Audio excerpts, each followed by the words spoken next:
والصلاة والسلام الأتمان الأكملان على خاتم النبيين وسيد المرسلين نبينا محمد وعلى آله وصحبه أجمعين.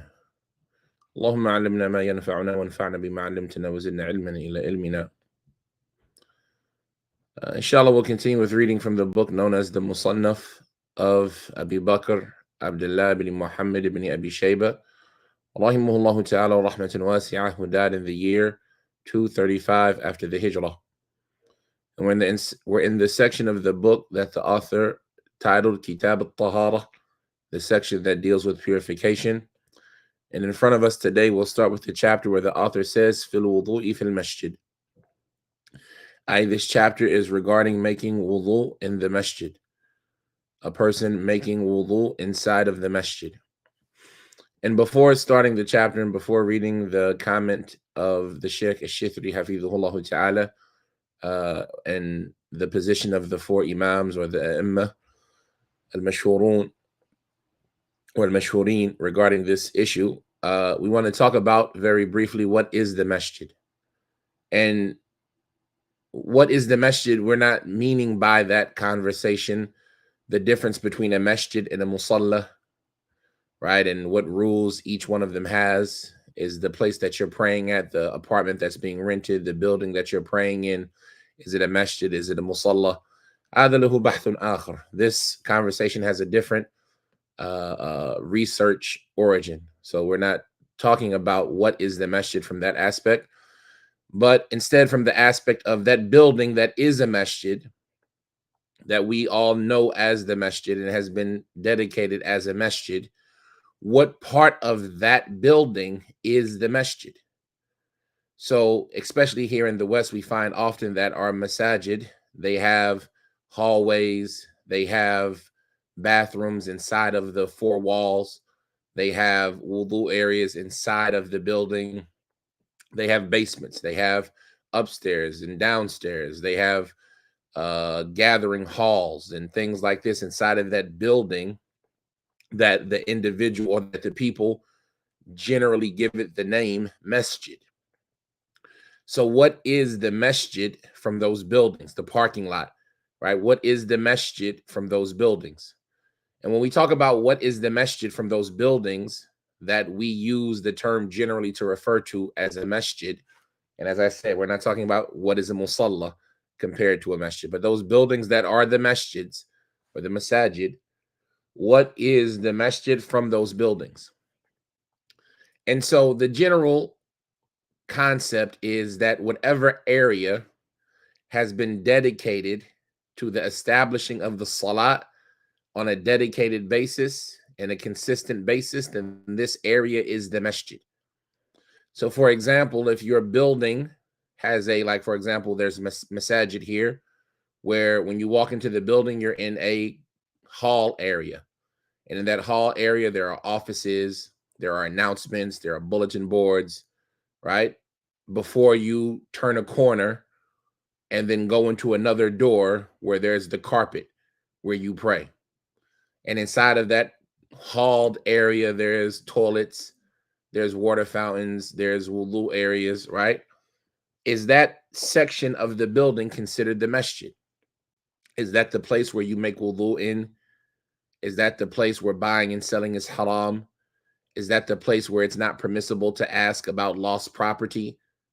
Then when we look, we see that this place, this area inside of the building has not been dedicated to the salat. It has not been dedicated to the worship of Allah. So even though people generally call that building the masjid, that area in the building is not the masjid. As opposed to, for example, in Mecca or Medina, you have the sahn, that area outside of the building with the white marbled floors and the tile. All of that area has been dedicated to establishing salat, even though it's not inside of the four walls. So in that place, that area is the masjid. That area is considered the masjid. And likewise, the toilets that are in the buildings or the toilets that are under the courtyard, these places are not the masjid. Even if they're inside of the four walls or in the area of the courtyard, these areas have not been dedicated for the establishing of the salah. So this is a reality that some people overlook at times when it comes to defining what is the masjid and what is not the masjid. When you go into your building, right, is there a space where they put up announcements, where they put up advertisements, right? They might say, you know, shop at the bazaar this weekend, and they hang that picture or that flyer on the wall. And it's not permissible to do advertising inside of the masjid. But is that courtyard area, is that hallwayed area, is the school that's in the basement, right? Is the cafeteria that you might have in your building, is all of that considered to be the masjid? And if that area was not dedicated by those who built and erected the building to be a masjid, if they didn't erect and dedicate that area for that purpose, then that place is not a masjid. And the masjid would be the area that they erected and dedicated when they erected the building for those purposes. So the parking lot is not the masjid, right? But that carpeted area, for example, like in our building, when you come in, there's the there's the wudu area, and then the floor changes, the carpet changes, and you're in the masjid now. And so like this, an individual has to understand the concept of what is the masjid before they can have this conversation of making wudu in the masjid. Is it permissible to make wudu inside of the masjid? Can you make wudu inside of the masjid? And this is what the author is bringing for us today. And so Shaykh al-Shithri, hafidhullah ta'ala, he says, أجاز الجمهور الوضوء في المسجد وكرهه أحمد في رواية صيانة للمسجد من فضلات الوضوء وهذا البحث في المساجد التي أرضيتها حصى أو حصن ونحوها. أما المساجد المفروشة فلا يحل ذلك فيها لفساد الفرش به. Now, he says that the majority of the scholars, the Jumhur, they allow making wudu inside of the masjid. They allow making wudu inside of the masjid, but it was disliked by Ahmed and in one of his narrations. In one narration going back to Ahmed, yani Ahmed ibn Hanbal, he disliked it, and this was to protect the ground of the masjid, or to protect the masjid from the splashing or the effects of the wudu water, right? The extra access spillage of wudu water. Shaykh al-Shithri, hafidhullah ta'ala, he says in this topic regarding wudu in the masajid is about those masjids where their ground is pebbles and things similar to it. When the ground is something that is rock and dirt, marble, tile, something that the water won't harm it. He says, as far as the masajid that are carpeted, then it is not permissible to make wudu inside of those masajid due to what will happen from the harming and the corruption of the carpet. If the ground is something that if it will get wet, it will get ruined and it will cause harm on those who come after, then obviously it's not permissible to make wudu on that carpet because the water will get in there, it will stain, it will mold, it will smell bad. So those type of masajid, you can't make wudu inside of them. As far as the masajid where the ground won't be harmed or the cleaning of the ground is very easy, then can you make wudu inside of those masajid? Do you have to leave out and go to another area to make wudu, or can you make wudu inside of that place? Then the answer, the Sheikh al-Shithri, he says the majority say it's permissible, while Imam Ahmed has a view where it is disliked in order to protect the masjid. You don't want to be the cause of any filth or any droplets or any annoyance happening inside of the masjid. Now, the author, Abu Bakr ibn Abi Shayba, rahimahullah ta'ala, he says in this topic, حدثنا سفيان بن عيينة عن عبيد الله بن أبي يزيد عن ابن عباس رضي الله تعالى عنهما قال لا أحلها لمغتسل يغتسل في المسجد وهي لشارب ومتوضئ حل وبل. وبل. نعم. Uh, Abu Bakr, he says that Sufyan ibn Uyayna, rahimahullah ta'ala, he narrated to us on the authority of Ubaydullah ibn Abi Yazid, on the authority of Ibn Abbas, who said, I do not allow it. I do not make it permissible. I.e., I do not make the water of Zamzam, right? This narration, you have to have background information to know that what's being talked about here is the using of the water of Zamzam. And so Ibn Abbas, he says, I do not allow it for the one who is bathing to bathe in the masjid. I do not allow Zamzam water for somebody to use it to bathe in the masjid. وَهِيَ لِشَارِبٍ وَمُتَوَضِّئٍ حِلٌّ وَبَلٌ. But as far as the one who drinks it and the one who wants to make wudu from it, then it is hil. It is permissible, wabal, and something that will quench their thirst, right? Refreshing or wettening, right? So the point of reference in this narration, he says, is that I do not allow a person to take a bath with it in the masjid, but it is allowable for the one who is going to drink it and make wudu with it.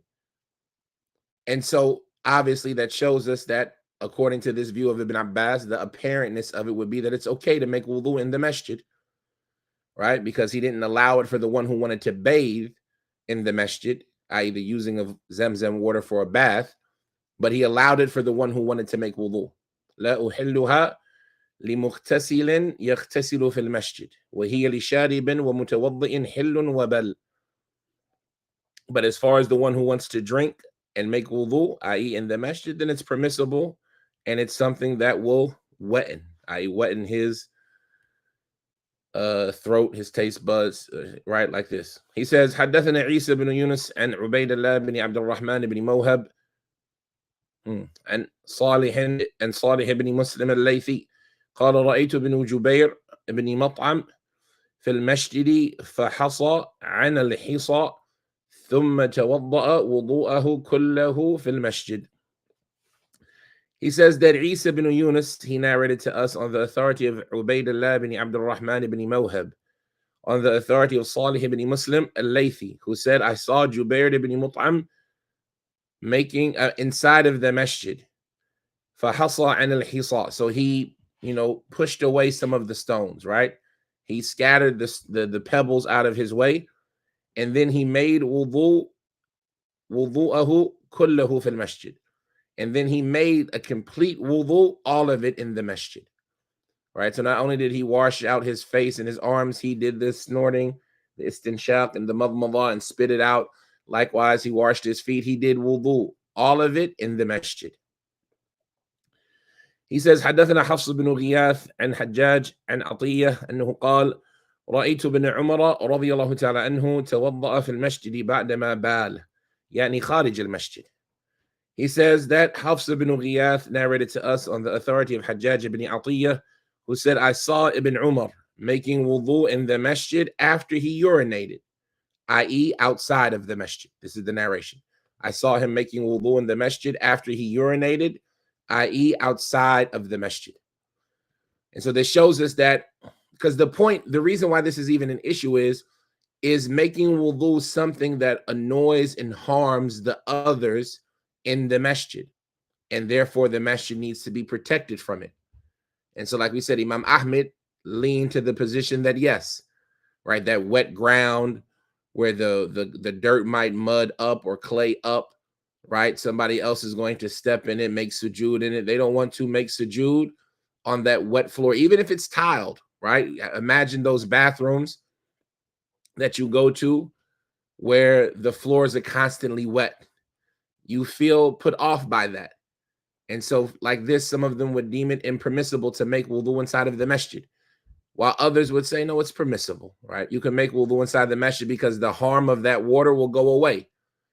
And as far as the things that are actually harmful, like urine, then you can't do that inside of the masjid. But when somebody did that inside of the masjid, the Prophet ﷺ commanded that it be cleaned with water. And so the water isn't harmful. And since all water is tahur, la yunajisuhu shay, then the spilling of water in the masjid is not something that can be a reasonable harm that others suffer. And so the position is based around, is there suffering from it or not? And in this circumstance, we saw that Ibn Umar, he would make wudu in the masjid after he urinated, i.e. outside of the masjid. So he would urinate, and then he would go into the building, the masjid, and then he would make wudu inside of the masjid. And as you all know, the Prophet's masjid, sallallahu alaihi wasallam, wasn't carpeted during the time of the Sahaba. He said, حدثنا حفص عن حجاج عن حماد أنه قال سألت إبراهيم فلم ير به بأسا. Abu Bakr ibn Abi Shaybah, he says that Hafs narrated to us on the authority of Hajjaj, on the authority of Hamad, who said, I asked Ibrahim, and Ibrahim al-Nakha'i, and he didn't see any problem with doing so. He said, حدثنا حفص and Hajjaj قال سألت عطاء فقال إنا لنتوضأ في أعظمها حرمة مسجد الحرام. He says that Hafs narrated to us on the authority of Hajjaj, who says, I asked Ata, yani Ata ibn Abi Rabah, the Imam of Mecca of his time. He asked him, is it permissible for us to make, he asked him, i.e., is it permissible for us to make wudu in the masjid? To which Ata, he said, indeed, we definitely make wudu in a place that is greater than it, in its reverence, in its sanctity, and that is Masjid al-Haram. Meaning Hajjaj, who was from the people of, I want to say Kufa or Basra, he asked Ata from the people of Mecca, the Imam of Mecca, about making wudu in their masjids back home. To which he said, we make wudu in a masjid that is more sanctified and more holier than those places, i.e. the Masjid al-Haram. So if you can make wudu inside the Masjid al-Haram, then you can make wudu inside of any masjid, i.e. with the condition that the people in charge allow it and it doesn't cause harm to those who come after you. Abu Bakr, he says, حدثنا معتمر بن سليمان أو حدثنا معتمر بن سليمان عن أبيه قال كان أبو مجلز عامة ما يحدثنا عن القرآن فربما حضرت الصلاة فتوضأ في المسجد قيل له وضوء يتجوز فيه قال نعم. He says that Mu'tamir ibn Sulaiman narrated to us on the authority of his father, who said that Abu Mijlas, the majority of what he used to tell us about or talk to us about, what he would narrate to us about, would be about the Quran. And so maybe the salat came and he would make wudu inside of the masjid. So it was said to him, wudu is permissible in the masjid, is something that should be allowed to make wudu in the masjid? And he said yes. Abu Bakr, he says, حدثنا عيسى بن يونس عن الأوزاعي عن عطاء أنه قال لا بأس بالوضوء في المسجد ما لم يغسل الرجل فرجه ما لم يغسل الرجل فرجه. He says that Isa ibn Yunus narrated to us on the authority of Al-Awza'i, on the authority of Ata, who said there's no harm with making wudu in the masjid as long as that an individual doesn't wash his private part. Like, why did they make this condition? Right? Washing your private part, why isn't that allowed? One, from one aspect, you can say that the private part is the place where there is thought to be najasa. Right? If you're washing your private part, it's because there's urine, because there's feces, because there's sexual discharge. And so washing that off on the floor of the masjid will cause the masjid to become filthy because of it. وَهَذَا haram. Or it could be that they're saying it because the washing of the private part is something that is more likely to put people off and make them disgusted by the water that fell off of it onto the floor, even if the water is still tahir and there's no najasa in it, right? And then another person might make the argument that it's okay to wash your private part in the masjid, right? Especially if it doesn't lead to the floor becoming filthy with the running water or the water that fell off that organ. And so all of this is just made to give us a consciousness of, we don't want to be the cause of causing harm and filth and destruction or harm in any way to the masjid. We don't want to be the cause of that.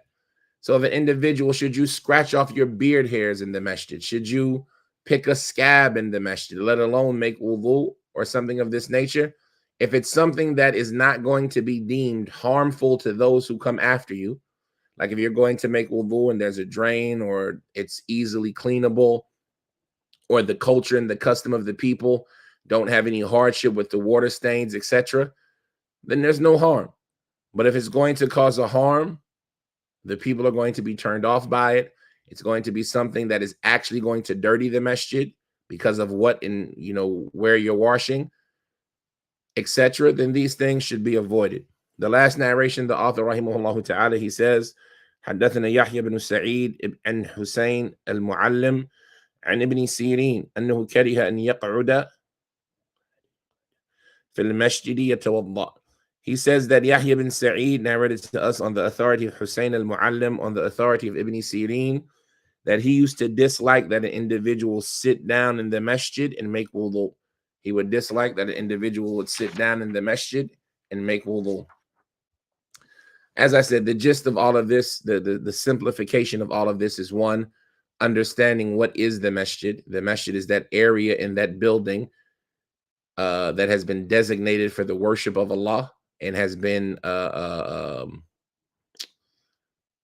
endowed specifically for the worship of Allah. And as far as making wudu in that area that has been specifically dedicated to the worship of Allah, then if it's a wudu that won't cause it harm and it won't bother the other prayers, the other people that are praying in the masjid who come behind you, and it is something that is easily cleanable, then inshallah there's no harm in doing so. But if it's something that will cause the masjid an actual harm, or it will bother the other parishioners, the other people who are worshiping Allah in that location, or likewise from the things that if it causes you to expose your awrah, when we talked about the washing of the private part, right? It could be because that requires you to expose your awrah. If it's anything that will cause the masjid harm, or if it will bother the people in the masjid, or the people in charge don't allow it, right? They don't allow water, food, drink, shoes, etc. into the prayer area, then this is something that should be avoided, and Allah knows best. We'll stop with this amount. هذا وصلى الله وسلم وبارك على عبده ورسوله نبينا محمد وعلى آله وصحبه وسلم. عليكم السلام ورحمة الله وبركاته. Is a room in a house designated as a prayer room considered a masjid? So as we said in the beginning, that the conversation of what is a masjid, not what is the masjid in that building that we consider the masjid, but like what makes something a masjid or not. Then from the things, and some of the conditions are escaping me right now, I might not mention all of them, but generally speaking, a masjid is some place that has been owned where the owner gives up all of his rights over it and dedicates that location to the worship of Allah specifically. So it's a waqf that has been mahjuz li'ibadatillahi wahda. So for example, if you're renting your apartment or your house and you have a room that you pray in, that is not a masjid, that is a musalla, because you do not own that location.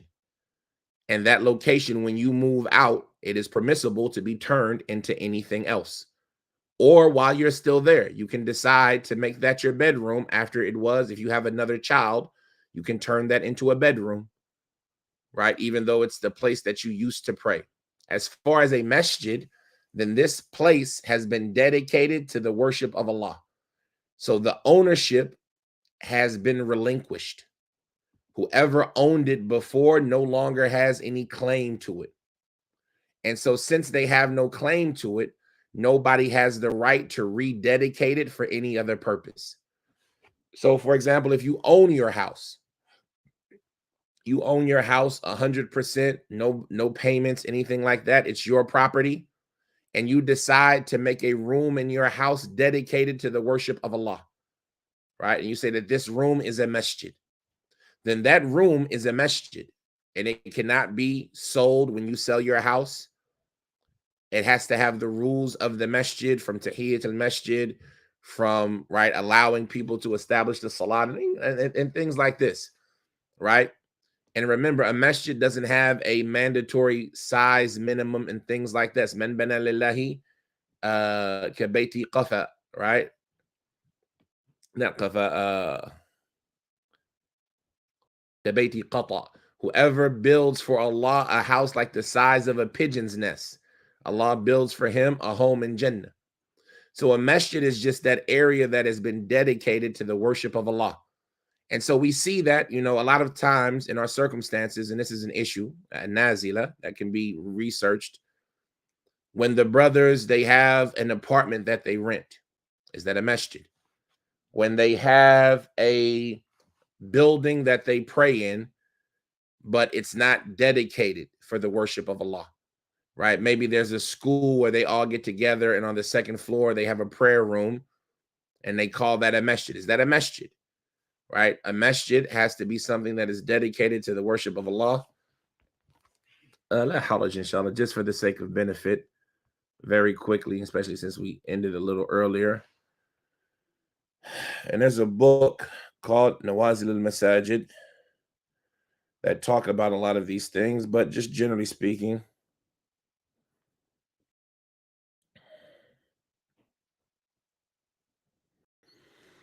some of them, they mention the defining factors.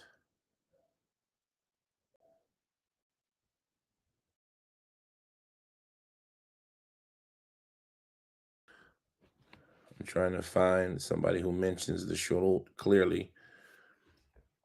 Now, well, for istila, in the terminology of the people of fiqh, then the definition of a masjid is varying. Some of them say that it is a home that is built to offer salat therein for Allah, and it is specific or exclusively for Him, subhanahu, and for His worship. In every place that it is possible for a slave to worship Allah therein and make sujood, then this is considered a masjid, due to the statement of the Prophet sallallahu alaihi wasallam, the whole entirety of the earth has been made a masjid for me, in a place of purification. And some of them specify it by culture and say that it is the place that has been prepared for the prayers, for the 5 prayers. And he says, as far as the difference between a masjid and a prayer area or a musalla, and what do they differ regarding in as regard to the rulings, then we have talked about that previously. I'm trying to see, did they mention it?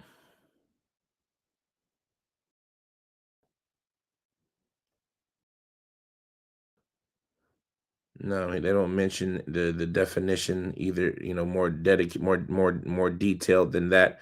But the general definition is what I mentioned. It's a waqf. It's a place that has been endowment. It's an endowment, a place that has been dedicated to the worship of Allah, meaning you can't repurpose it for anything else. The owner who owned it gave it up solely for the worship of Allah. Now, al-masjid shar'an is, here we go.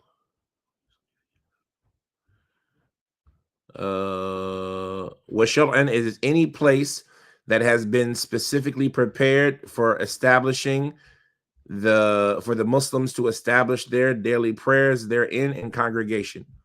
And it could also be attached, this term, to that which is more general than this place that has been specifically designated for such an event. So like I said, it has to be specifically designated and endowed. A lot of them put the condition on there that the masjid has to be given up. The ownership rights have to be given up on it to where it becomes a waqf for Allah. In any circumstance, هذا وصلى الله وسلم وبارك على عبده ورسوله نبينا محمد وعلى آله وصحبه وسلم. سبحانك اللهم وبحمدك أشهد أن لا إله إلا أنت أستغفرك وأتوب إليك.